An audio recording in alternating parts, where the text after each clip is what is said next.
Eu sempre lembro de um texto de uns anos atrás no Facebook do Cezinha, do César Queiroz Benjamin, em que a conclusão fundamental dele era que o Brasil era um país de vontade fraca. Então, que é exatamente essa pegada do socialismo nacionalista, né? Se você for forte e determinado o suficiente, você consegue virar a situação. Mas você precisa usar toda a força do Estado para mudar, né? Sim, porque é o povo materializado num líder capaz de encarnar a sua vontade. Não precisa ser uma coisa autoritária, tá? Em que você organiza o povo, lidera o povo, mas ao mesmo tempo você traduz aquilo que o povo quer, mas o povo às vezes não é capaz de exprimir por si próprio. Né? Precisa dar consciência àquilo que o povo quer. E aí, uma coisa muito interessante é o seguinte: o PT, quando ele é fundado como socialista cosmopolita. Tanto que você vê, na década de 70, o Lula falando, por exemplo, que a CLT era o AI-5 do trabalhador. Porque o CLT supostamente era uma coisa criada para o líder populista, que era Vargas, que era uma coisa autoritária, era uma coisa que vinha do fascismo. Então, por exemplo, o PT era contra esse modelo de sindicatos tutelados pelo Estado. Então, tinha que ser uma coisa de baixo para cima. Né? O estatista não, ele acha que o Estado tem um papel importante nesse negócio. Que isso é uma coisa E o Lula perdeu todas as eleições, até o momento em que o Brizola entrou em declínio e o Lula arrebatou a bandeira nacionalista do Brizola. Mas isso, pois é, que isso é uma coisa curiosa, porque o socialista cosmopolita é aquele cara, é a sociedade civil que se impõe ao Estado. O MST, as ONGs, os sindicatos, Eles etc. não falam sociedade civil. Sociedade civil é a expressão de liberal. Eles falam povo. Tudo bem. O povo organizado? Não, eles falam povo. A linguagem nativa que eles usam é povo. Tudo bem. A linguagem nativa. A sociedade civil organizada vai se impor ao Estado, enquanto que o socialista nacionalista é de baixo para cima, ao Estado que organiza, de cima para baixo. O Estado que organiza a sociedade, né? Recentemente isso mudou um pouco com o Lula, porque assim, essas coisas vão se adaptando. Agora, com o Lula, por exemplo, sei lá, de 20 anos para cá, o Lula é um socialista nacionalista hoje. Ele vai para cá, vai para lá. Por isso que o PT também é uma espécie de um... Por exemplo, o PT é um guarda-chuva em que tem dos dois tipos de socialismo. Né? E o PSOL, geralmente, só tem socialista cosmopolita. Que é a sociedade civil. Essa coisa de que é de baixo para cima, uma coisa autonomista.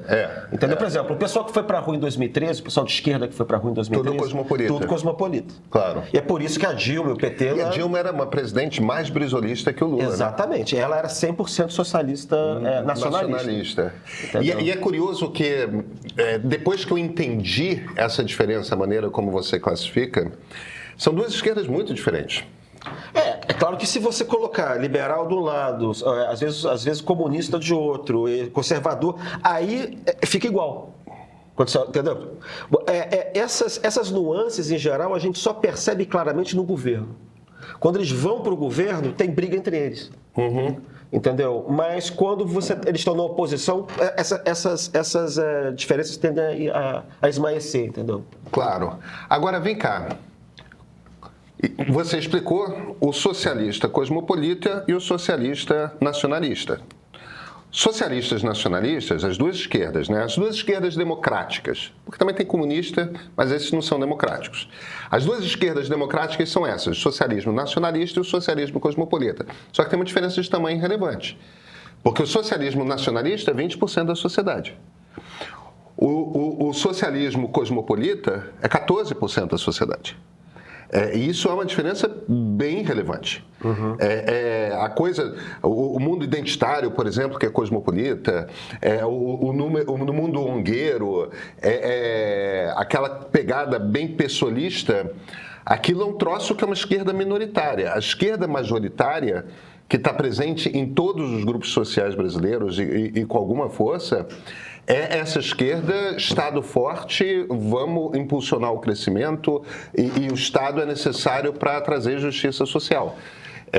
E está falando de imperialismo, está falando quando a gente está falando hoje em dia de BRICS, essa coisa que tem que estar alinhada aos BRICS, essa coisa de, por exemplo, assim... nacionalismo. Que você, por exemplo, quando você diz que você... Tem gente que, por exemplo, que está menos preocupado com a liberdade, sei lá, dos iranianos do que com a ideia de que se aquilo cair, vai ficar cair na mão dos Estados Unidos como protetorado, essas pessoas são nacionalistas, na verdade. Elas têm um olhar nacionalista do mundo. O olhar nacionalista do mundo olha a orientação do Estado e olha mais para a composição e relação de forças internacional entre os Estados, entendeu? Ele não olha que o mundo como se fosse uma sociedade mundial de pessoas mais ou menos iguais, que precisam ser livres e iguais, entendeu? Deixa eu só fazer uma observação aqui. A piada, Rodrigo Varig, é boa. O Rodrigo falou que liberal odeia essa palavra, povo. A piada é boa, mas deixa eu te falar uma coisa. Nós liberais não temos nenhum problema com o povo, fora o fato de que a palavra explica nada. Tipo, o povo é quem? É uma massa de gente? Cada pessoa ali pensa com a sua cabeça, tem as suas ideias. O problema do povo é que o povo funciona muito bem no discurso do demagogo, entendeu? O povo do meu Brasil, tudo mais, tal. Mas o povo são muitas coisas diferentes, que vota de muitas formas diferentes, que tem muitos interesses distintos. Então, liberal não tem problema com a palavra povo. Liberal só acha que povo é uma categoria que não ajuda você a entender absolutamente nada. Porque o sem-teto e o banqueiro somos parte do mesmo povo. O nordestino, o gaúcho, o nortista, o centro-oestista, todo mundo é povo. Entende? Então o problema não é, meu Deus, odeio o povo. Não. É só que é uma categoria que não explica nada na cabeça de um liberal. É só isso. Eu posso dar uma observação para ele? É o seguinte, nessas categorias ideológicas, assim, cada ideologia reivindica a representação do povo numa democracia. Numa democracia, o povo é soberano. Então, todo mundo fala em nome do povo. Só que aí tem um pouco o que o Pedro falou. O povo, na boca de cada ideologia, significa um negócio diferente. Né? O Rodrigo deve ser de esquerda, imagino, não sei. Sim. Então, eu emprego na minha teoria aqui uma expressão de Lukács, que eu imagino que ele conheça, né? Esquerda profunda, né? A gente tem muita gente culta aqui, estudada, assim, diz que em húngaro o Lukács é Lucas, tá tudo bem, então vamos falar Lucas, ou Georg Lukács, sei lá. Ele tem um livro chamado História e Consciência de Classe, em que ele tem uma expressão que é maravilhosa, que ele se chama de a classe universal. A classe universal é um oxímoro, né? Porque é o pedaço que fala em nome do todo. Então, cada ideologia tem um pedaço do povo que toma como representante da consciência ou do desejo ou do interesse do povo inteiro. Todas as ideologias são assim. Então, por exemplo, quando o socialista fala em povo, ele não está falando do conjunto da população. Né? Ele está falando daquilo que ele acha que é a maioria, que é o conjunto de oprimidos. Então, os oprimidos são trabalhadores, os oprimidos podem ser os negros, o oprimido podem ser as mulheres, o oprimido são, dentro dos trabalhadores, são os precarizados, tá? Podem ser os estudantes. Basta a gente pegar, por exemplo, todos os programas partidários, por exemplo, do PDT, do antigo PTB, do PT, e aparece, o Partido dos Trabalhadores representa o povo. Aí está lá, povo. Aí vem esse pessoal, são os trabalhadores das indústrias, os operários, são as mulheres, são os trabalhadores do campo, Isso é o povo no socialismo, tá? Quando a gente pega os conservadores, eles também falam em povo. Só que eles têm só que o povo, por exemplo, o povo, para o reacionário, né, é o conjunto de famílias. Repare que aí é uma coisa pré-moderna, não é um indivíduo. Né? É o conjunto de famílias que são cristãs, que se aconselham com sacerdotes, né, que antigamente eram só padres, agora também são pastores. Né? E isso é que é o povo. Então, todo mundo fala em povo, mas povo significa coisas diferentes. Por exemplo, os conservadores tendem sempre a descrever o povo como alguém que tem que ter uma espécie de um tutor. Né? Para os reacionários, o tutor é o padre, é o sacerdote, ou é o pastor. Para o conservador estatista, quem representa o povo é um tecnocrata. Entendeu? É um tecnocrata.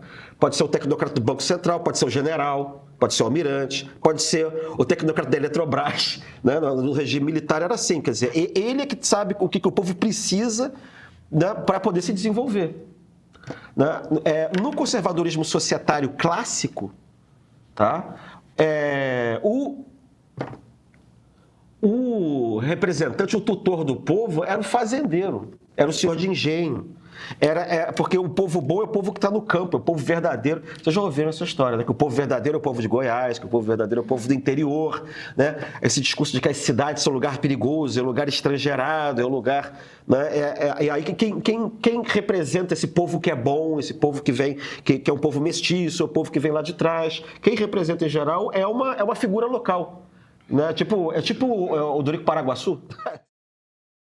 Nossa pesquisa foi o principal assunto do debate político brasileiro. Isso tem explicação, tá? É informação de qualidade. Quando uma pesquisa faz um retrato do que pensa uma sociedade, isso não quer dizer que não vai haver mudança. A intenção de voto flutua bastante ao longo do ano eleitoral. As pessoas testam gostar de um, aí migram para o outro, mas naquele momento da pesquisa, aquele retrato nos permite entender onde o país está. A pesquisa ajuda pessoas a tomar decisões, faz com que políticos reajam, permite eleitores que se organizem com a intenção de evitar um resultado que não desejam ou acelerar um que prefiram. Democracias são movidas à informação de qualidade. Vivemos numa era de desinformação, você sabe disso. Seja no seu grupo de conhecidos quem traz a informação, quem provoca esse tipo de debate que a gente viu ocorrer esses dias. Todo mês, o Meio vai publicar uma pesquisa nova. Os assinantes Premium recebem um PDF cuidadosamente construído para ser distribuído pelos celulares, porque isso é chave. É informação para as redes sociais, para o grupo de Zap, para esse mundo digital. Assina o Meio, receba a pesquisa, distribua informação. É cidadania democrática no tempo digital.